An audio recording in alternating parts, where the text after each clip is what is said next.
BA में पढ़ने वाला करीब 21 साल का एक लड़का जिसके मोबाइल में कुछ आपत्तिजनक उसकी फोटो थे, उसकी दोस्त के फोटो थे। अब इसी बीच में उस लड़के को ऑनलाइन गेम खेलने की आदत लग जाती है। ऑनलाइन गेम खेलते खेलते कब अपनी उस मोबाइल का एक्सेस उन मोबाइल वालों के पास पहुंच जाता है जो गेम खिलाते हैं, समझ नहीं आता। इसी बीच में शुरुआत में तो वो गेम जीतता था, लेकिन कुछ दिन के बाद वो गेम हारने लगता है। जब हारने लगता है तो उसमें सट्टा लगाते थे और सट्टा लगाते लगाते कब वो कर्जे में आने लगता है उसको पता ही नहीं चल रहा था। और ऐसे करते करते वो उसे लगभग 10 लाख रुपए वो माइनस में चला जाता है। वो समझ नहीं पा रहा था कि आखिरकार करे तो क्या करे। यदि वो ऑनलाइन गेम ना खेले तो उसे डर ये बिठा दिया गया कि तुम्हारी जो आपत्तिजनक फोटो हैं, तस्वीरें हैं, उनको सोशल मीडिया के अलग अलग प्लेटफॉर्म पर वायरल कर दिए जाएंगे। यदि वो गेम खेलता है तो उसे पैसे की जरूरत है। अब पैसे करे तो इंतजाम कहां से करे, इसलिए उसने अपने ही घर में चोरी करना शुरू कर देता है। और एक दिन चोरी करते करते उससे एक कत्ल हो जाता है, और वो भी कत्ल एक भयानक रूप में होता है। पुलिस ने जब इस घटनाक्रम का खुलासा किया था तो लोगों को यकीन नहीं हो रहा था कि एक लड़का गेम खेलते खेलते कब कातिल बन गया। आदाब, नमस्कार, सत श्री अकाल। मैं उस्मान सैफी। आज की जो सच्ची घटना मैं आपको सुनाने जा रहा हूं, ये सच्ची घटना है उत्तर प्रदेश की राजधानी लखनऊ की। उत्तर प्रदेश की राजधानी लखनऊ का एक थाना लगता है पीजीआई थाना, और पीजीआई थाना क्षेत्र का एक गांव लगता है बाबूखेड़ा। ये बात है 3 अक्टूबर 2025 की शाम लगभग 4 बजे के आसपास। 17 साल का एक बालक जिसका नाम नितिन यादव होता है, अभी तक वो अपने चाचा के घर पर था। इसी बीच में चाचा के घर पे कहता है कि मैं अपने घर जा रहा हूं, उसकी माँ नानी के घर से अब आ गई होगी। जैसे उसने ये बात कही, उसने कहा ठीक है।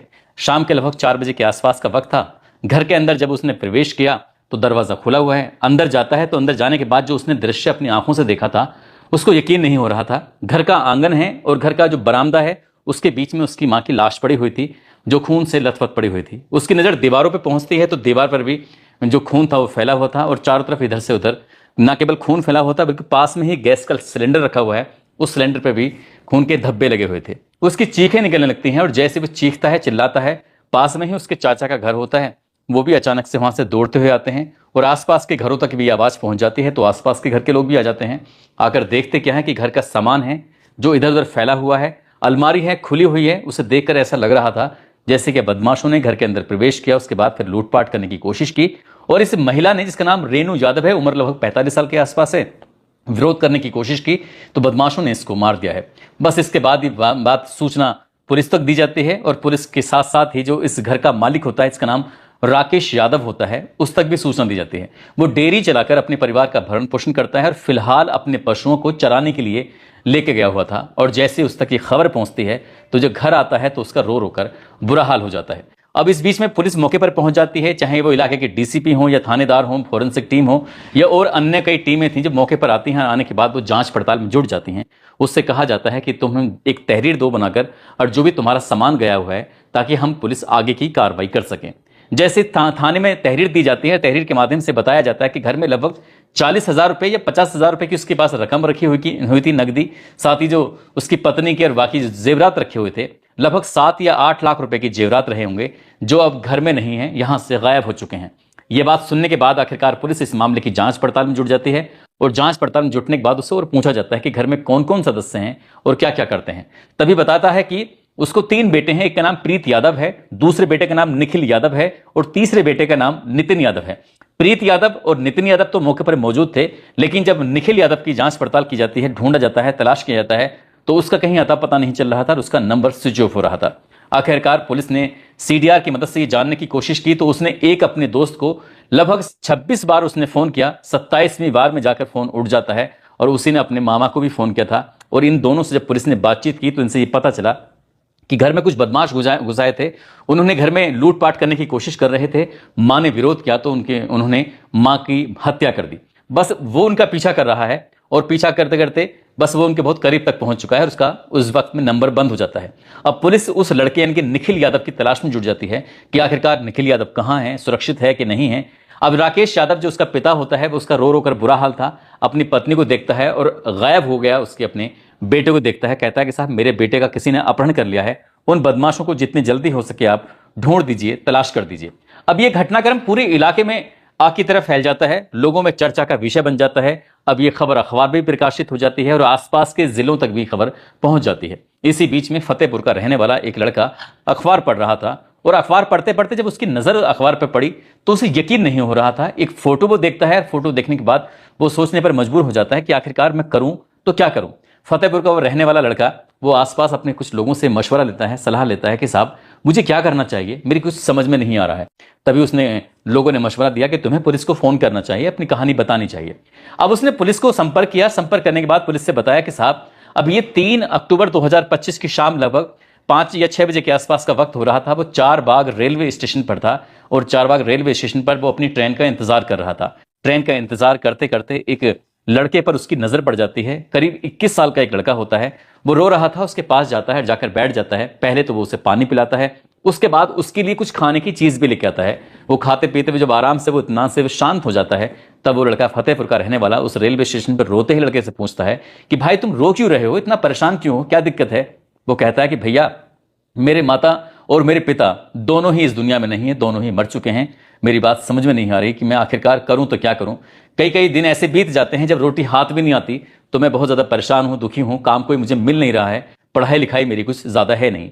उस लड़के ने जब ये बात सुनी, उसने कहा कि तुम परेशान क्यों होते हो, एक काम करो मेरे गांव चलो, मेरे साथ काम करना, मेरा कुछ हाथ बढ़ाना, और जो भी मिलेगा मिल बांट के आराम से खा लेंगे, और जब तुम्हारी कहीं नौकरी का इंतजाम हो जाएगा तुम वहां से चले जाना।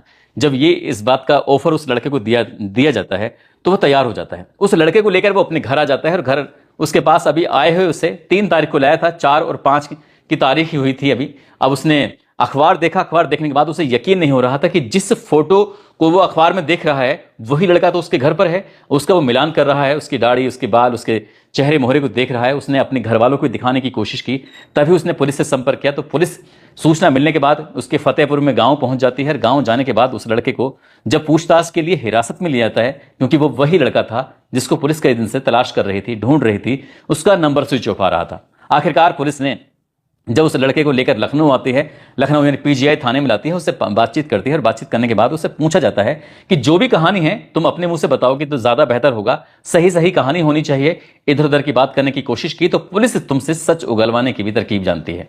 अब आखिरकार जब उससे बात पूछी जाती है तो उसने कहा कि उसके पिता का नाम रमेश यादव है और उसके पिता डेयरी चलाकर उसके परिवार का भरण पोषण करते हैं। इस लड़के का नहीं, यानी कि निखिल का जो नंबर है वो 2nd नंबर है, और वो बीए यानी कि स्नातक का एक स्टूडेंट है। उससे लगभग 2 साल पहले अचानक ही उसके मोबाइल में एक एप्लीकेशन आती है, जो कि इसने अखबार में ऐड देखा। अखबार में ऐड देखने के बाद उसने उसी एप्लीकेशन को डाउनलोड कर लिया, और डाउनलोड जब कर रहा था तो उससे कुछ एक्सेस पूछे जाते हैं, जानकारी मांगी जाती है कि अगर आपके कॉन्टैक्ट के लिस्ट में जितने भी नंबर हैं अगर हम उसको देख रहे हैं तो कोई दिक्कत तो नहीं है, आपके मोबाइल में फोटो और वीडियो हैं, अगर वो हम उसका एक्सेस हमारे पास आ जाए तो कोई दिक्कत तो नहीं है। जब अलाउ कर देते हैं, यस कर देते हैं, तो वो मोबाइल अब अपने हाथों में कहां रहा, वो मोबाइल तो दूसरे के हाथों में चला गया। अब इसी बीच में उसने गेम खेलना जब शुरू किया है, एविएटर नाम का एक गेम होता है, जब उसे खेल रहा था तो खेलते खेलते उसने पैसे जीतने शुरू कर दिए। कभी 200 रुपए, कभी 500 रुपए, कभी 1000, तो कभी 2000। इस तरह से वो पैसे जीतता था। जो पैसे उसके पास आते थे तो उसे लगता था कि अब तो घर बैठे ही सब कुछ मिल रहा है, ना कुछ बाहर मेहनत करने की जरूरत है। पापा तो इतना दूध में इतना बेचकर भी नहीं कमा पाते जितना कि वो गेम खेल खेल कर कमा लेता है। ऐसे करते करते जब वक्त आगे बढ़ने लगता है तो वो और ज्यादा गेम जीतने लगता है। इसके बाद स्टेप बाय स्टेप जैसे आगे बढ़ते हैं तो कुछ गेम खेलने के दौरान कुछ हथियार खरीदने पड़ते हैं, और जब हथियार खरीदने पड़ते हैं तो उसका पे करना पड़ता है। यानी कि वो जीत भी रहा है और गेम में आगे बढ़ने के लिए उसने पैसे भी खर्च करने शुरू कर दिए। शुरुआत में तो उससे इनकम होती रही, लेकिन जब वक्त आगे बढ़ने लगता है तो उसकी इनकम घटने लगती है। अब वो गेम हार भी जाता है। ऐसे करते करते और आगे वक्त बढ़ता है, उसे पैसे की जरूरत पड़ती है, तो अपने दोस्तों से कहा कि भैया मुझे कुछ पैसे की जरूरत है, मैं तुम्हारे पैसे वापस कर दूंगा। अलग अलग कई दोस्तों से उसने पैसे लिए, लेकिन वापस नहीं होते थे, क्योंकि जितना वो पैसे खर्च कर रहा है उतना कभी माइनस हो जाया करता था, कभी प्लस हो जाया करता था। माइनस ज्यादा होता था और प्लस होता था कम। कब 1 साल गुजर जाता है उसे पता ही नहीं चलता। उसके बाद वो गेम के और लेवल पर बढ़ता चला जाता है, और देखते ही देखते वो थोड़े बहुत नहीं, लगभग 10 लाख रुपए माइनस में पहुंच जाता है। और जब उसके मोबाइल के माध्यम से उसके जो ट्रांजैक्शन के बारे में पता चलता है तो 1 साल में उसने लगभग 50 लाख रुपए की ट्रांजैक्शन की थी। यानी कि पैसे जा रहे हैं, पैसे आ रहे हैं, लेकिन वो ऐसे पैसे आने और जाने में 10 लाख रुपए वो माइनस में चले जाता है। उसने अपनी जो गर्लफ्रेंड होती है, महिला मित्र होती है, उससे भी उधार लिया हुआ था, लेकिन जब वक्त आगे बढ़ रहा था वैसे वैसे वो कर्जे में आ रहा था। इसी बीच में ये भी दावा किया जाता है, ये भी बताया जाता है कि उसके मोबाइल में कुछ उसकी आपत्तिजनक फोटो होती हैं, आपत्तिजनक वीडियो होती हैं, वो किसके साथ थी किसके साथ नहीं थी, लेकिन उसका जो एक्सेस था वो उन लोगों के पास पहुंच जाता है जिनके हाथ में एप्लीकेशन की पूरी पावर होती है।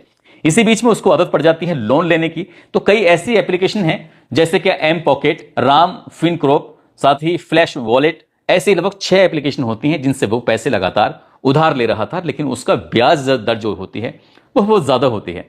इसी बीच में उसने धमकियां भी आने लगती हैं। कहते हैं कि तुम्हें तो गेम खेलना ही पड़ेगा और गेम नहीं खेलोगे तो हम तुम्हारी फोटो को वायरल कर देंगे। अब उसे लगातार उसे ब्लैकमेल किया जा रहा है। उधर वो ब्लैकमेल कर रहे हैं वो लोग जिन्होंने उसको पैसे दिए थे, यानी कि लोन दिया था, वो भी धमकी दे रहे थे कि अगर तुम पैसे नहीं दोगे तो हम तुम्हें रुस्वा कर देंगे, तुम्हारी फोटो वायरल कर देंगे। परेशान हो जाता है, करे तो क्या करे। तभी उसे पता चलता है जो उसकी माँ है ये 1 अक्टूबर 2025 को उसकी नानी के गांव यानी कि काकोरी में गई हुई है। तो वो अपनी मां को लेने के लिए 3 अक्टूबर 2025 को खुद ही नानी के घर जाता है। अपनी मां रेणु यादव को लेकर घर वापस आता है। दोपहर के लगभग 2:30 बजे के आसपास का वक्त हो रहा था। इसी बीच में वो मां अपनी कुछ काम करने लगती है और मां के हाथ में ही घर की जो अलमारी थी उसकी चाबी रखी हुई थी। इसी बीच में मौका पाते ही उसने मां के हाथ से या फिर जहां भी मां छुपा के रख रही थी, जब नानी के घर से आती है तो उसकी चाबी वो अपने कब्जे में ले लेता है। और इसी बीच में उसने अपने घर के जो अलमारी वगैरह थी उसे खोलकर और जो जेवरात रखे हुए थे, नगदी रखी हुई थी, उस पर उसने हाथ साफ करना शुरू कर दिया। उसके हाथ में मां का मंगलसूत्र था और मां की नजर उस पर पड़ जाती है। मां उसे रोकने की कोशिश करती है कि तुम क्या कर रहे हो, मैं भी तो समझूं कि आखिरकार यहां लगातार मेरी जो ज्वेलरी है वो कभी भी यहां से गायब हो जाती है। आखिरकार तुम इसे गायब कर रहे थे, तुम ऐसा क्यों कर रहे थे। मां ने उसे डांटा, आने दे तेरे पिताजी को, जब आ जाएंगे तो आज तेरे पिताजी ही तुझसे बातचीत करेंगे।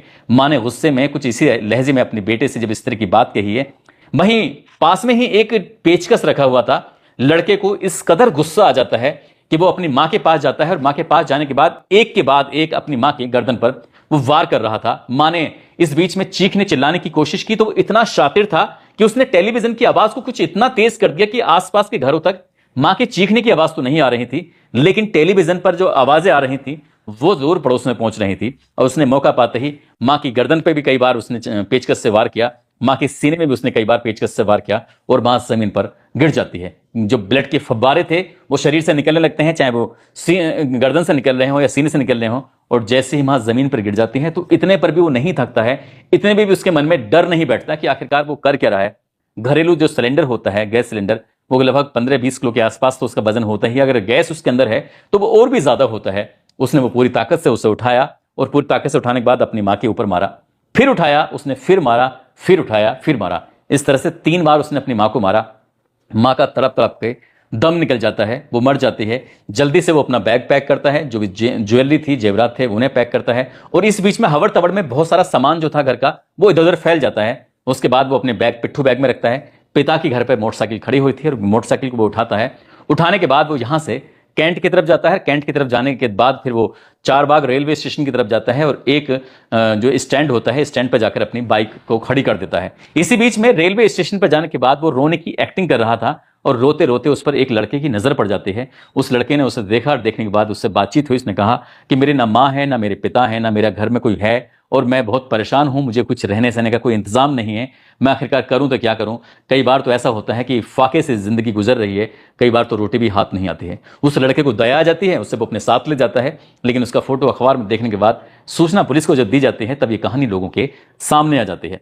जब तक ये पुलिस इस मामले की जांच पड़ताल कर रही थी, जब ये गायब था तो पुलिस ने कई ऐसी पहलुओं पर जांच पड़ताल करना शुरू कर दिया था। पुलिस को यह मालूम हो चुका था कि वो उधार ले रहा है दोस्तों से भी, क्योंकि जब पुलिस ने जब उसके साथियों से सीडीआर की मदद से क्या आखिरकार किस किस से बातचीत करता है, तो पुलिस को एक ट्रैक मिल गया था। पुलिस अपने सही ट्रैक पर चल रही थी। और जब पुलिस ने अखबार वालों को यह बयान देना शुरू किया, अखबारों में, सोशल मीडिया पर यह खबर आनी शुरू हुई थी कि एक लड़के ने अपनी ही मां का कत्ल कर दिया है, तो पिता राकेश यादव को यह बात हजम नहीं हो रही थी। उन्हें लग रहा था कि पुलिस डकैतों को बचाना चाहती है और वो उसके बेटे को फंसाना चाहती है। जैसे ही ये बात उस लड़के के परिवार वालों को पता चलती है तो परिवार वालों ने इसे विरोध भी किया था। जब पुलिस ने इस घटनाक्रम का खुलासा किया और बाप और बेटे का आमना सामना कराया, तब अपने बाप के सामने जो बेटा बैठा हुआ था तो बाप ने बेटे से पूछा कि जो भी पुलिस ने कहा है क्या इस बात में सच्चाई है कि नहीं है।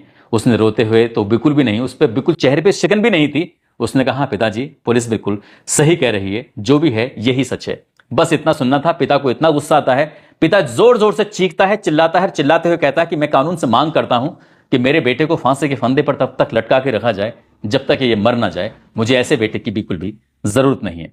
दोस्तों, पूरे घटनाक्रम को सोने का उद्देश्य किसी को परेशान करना नहीं है, किसी का दिल दुखाना नहीं है, बल्कि आपको जागरूक करना है, आपको सचेत करना है और आपको बताना है कि जिस तरह से मोबाइल जो गेम हैं इन पर हालांकि सरकार की तरफ से कई गेम पर पाबंदी भी लग चुकी है, लेकिन अभी भी कई गेम ऐसे हैं जो मोबाइलों में लगातार चल रहे हैं और लड़कों को, बालकों को, लड़कियों को उन्होंने अपने जाल में फंसाया हुआ है, उलझाया हुआ है। अगर ऐसी कोई बात है, कोई बालक अगर इस तरह से जाल में उलझा हुआ है, यदि उसके कुछ एक्सेस, उसके फोटो, उसके कुछ चीजें अगर उनके पास पहुंच गई हैं, तो कम से कम वो अपने परिवार से, अपने घर वालों से बातचीत करें। और बातचीत करने के बाद जब तक बातचीत नहीं करेंगे तब तक रास्ता नहीं खुलेगा, और बिना बातचीत के रास्ता खुल नहीं सकता। और ऐसे अगर नहीं बात की तो वो उलझते चले जाएंगे, क्योंकि लखनऊ में एक दो नहीं, इस तरह की कई घटनाएं हो चुकी हैं। या तो बच्चे अपनी जीवन लीला समाप्त कर लेते हैं, या फिर बच्चे अपनी मां को मार देते हैं, या अपने परिवार के किसी सदस्य की हत्या कर देते हैं।